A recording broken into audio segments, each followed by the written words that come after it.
নমস্কার দর্শক বন্ধুরা। ইংরাজি ৩ মার্চ, বাংলার ১৮ই ফাল্গুন, মঙ্গলবার ১৪৩২ বঙ্গাব্দ। এবছরের দোল পূর্ণিমা এবং এই দিনেই আবার পূর্ণগ্রাস চন্দ্রগ্রহণ হতে চলেছে।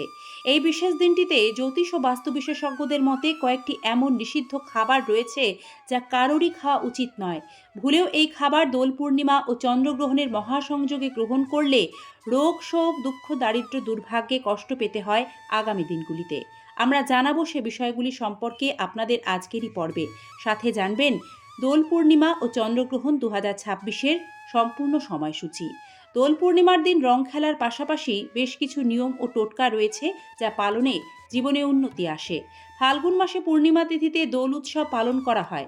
হিন্দুদের কাছে দোল অত্যন্ত জনপ্রিয় একটি উৎসব। দোল পূর্ণিমা তিথিতে রাধাকৃষ্ণের শাশ্বত ও ঐশ্বরিক প্রেম উদযাপন করা হয়। এই তিথিতে বাড়িতে শ্রী সত্যনারায়ণের পুজোও করা হয়। তবে এবছর দোল পূর্ণিমায় চন্দ্রগ্রহণ পড়ায় দিনটি সকলের কাছে সমানভাবে গুরুত্ব পাচ্ছে। জ্যোতিষশাস্ত্রে তাই দোল পূর্ণিমার দিন খাদ্যের এই বিধিনিষেধ প্রত্যেকের উপরেই সমানভাবে আরোপিত হচ্ছে। দর্শক বন্ধুরা, অনেকেই বলে থাকেন চন্দ্রগ্রহণের সময় খাওয়া উচিত নয়। এর পেছনে মূলত দু ধরনের ব্যাখ্যা রয়েছে। ধর্মীয় বা আধ্যাত্মিক কারণ। হিন্দু শাস্ত্রমতে গ্রহণকে অশুভ ধরা হয়। এ সময় সূর্য বা চন্দ্রকে রাহু কেতু গ্রাস করছে বলে সেই চিরাচরিত বিশ্বাস। তাই সে সময় রান্না, খাওয়া, পবিত্র কাজ এড়িয়ে চলতে বলা হয়।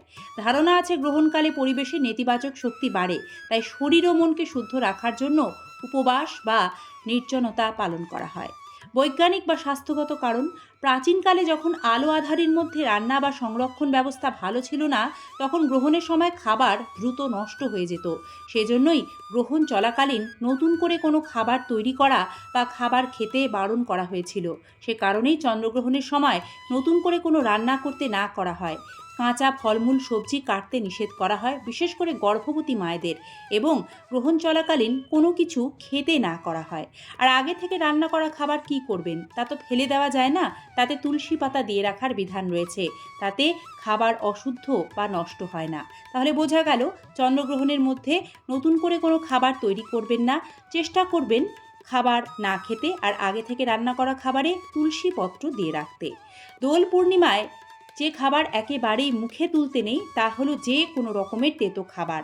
তাই দোল পূর্ণিমা ও চন্দ্রগ্রহণের মহাসংযোগে আপনারা উচ্ছে, করলা, নিম পাতা, চিরতা এই ধরনের তেতো বা কষা স্বাদের কোনো রকমের খাবার ভুল করেও গ্রহণ করবেন না।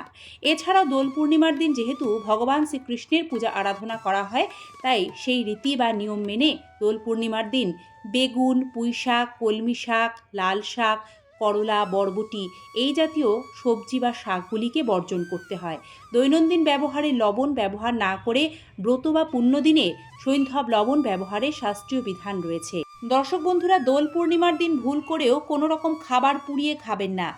কারণ পূর্ণিমা তিথিতে কোনো রকম পোড়া জাতীয় খাবার খেতে নেই। এতে মা লক্ষ্মী রুষ্ট হন এবং গৃহত্যাগ করেন, যার ফলে জীবনে চরম দারিদ্র্য ও অর্থকষ্টের সম্মুখীন হতে হয়। দোল পূর্ণিমার দিন নিজেও বাসি খাবার খাবেন না ও কাউকে খেতেও দেবেন না। দোলের দিন ভোরবেলা ঘুম থেকে উঠে স্নান সেরে ফেলুন। তারপর নিত্য পুজো করে বাড়িতে থাকা ঠাকুরের চরণে আবির অর্পণ করুন। এদিন বাড়ির গোপালকে হলুদ রঙের মিষ্টি অর্পণ করুন।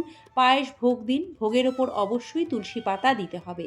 দোলের দিন একটি পাত্রে গঙ্গা জল নেবেন, তাতে কয়েকটি তুলসী পাতা দিয়ে আপনার সারা বাড়িতে ছিটিয়ে দিন। এতে বাড়িতে চন্দ্রগ্রহণের সমস্ত নেতিবাচক অশুভ শক্তির প্রভাব দূর হবে এবং শুভ শক্তি আপনার গৃহ ও সংসারে প্রবেশ করবে। দোল পূর্ণিমার দিন বাড়িতে শ্রীকৃষ্ণ চরণে আবির মাখিয়ে তুলসী পাতা অর্পণ করতে ভুলবেন না। পুজো শেষে সেই তুলসী পাতা থেকে 3টি তুলসী পাতা সংগ্রহ করে একটি লাল কাপড়ে মুড়ে অর্থ রাখার জায়গায় রেখে দিন। আর্থিক উন্নতি হবে। দোল পূর্ণিমার দিন গৃহে আমিষ রান্না করবেন না। চেষ্টা করুন সাত্ত্বিক নিরামিষ খাবার খেতে। দোলের দিন বাড়িতে কেউ এলে তাকে খালি হাতে একেবারেই ফেরাবেন না। এতে গৃহলক্ষ্মী রুষ্ট হন। দোলের দিন বাড়িতে অনেক ধরনের মিষ্টির আয়োজন থাকে। বাড়িতে আসা অতিথিকে মিষ্টি খেতে দিন। দোলের দিন সকাল ও সন্ধ্যাবেলা ঠাকুরের সামনে ঘিয়ে প্রদীপ জ্বালান। দোলের দিন বাচ্চাদের মিষ্টি খাওয়ান এবং চন্দ্রগ্রহণ ছেড়ে যাওয়ার পর অবশ্যই গঙ্গা জল দিয়ে আপনার বাড়ি, ঘরদোর, পুজো স্থান সমস্ত কিছু শুদ্ধ করে নিজে শুদ্ধ হয়ে তারপর নির্দিষ্ট নিয়মে এই পুজোর আচার আচরণ শুরু করবেন।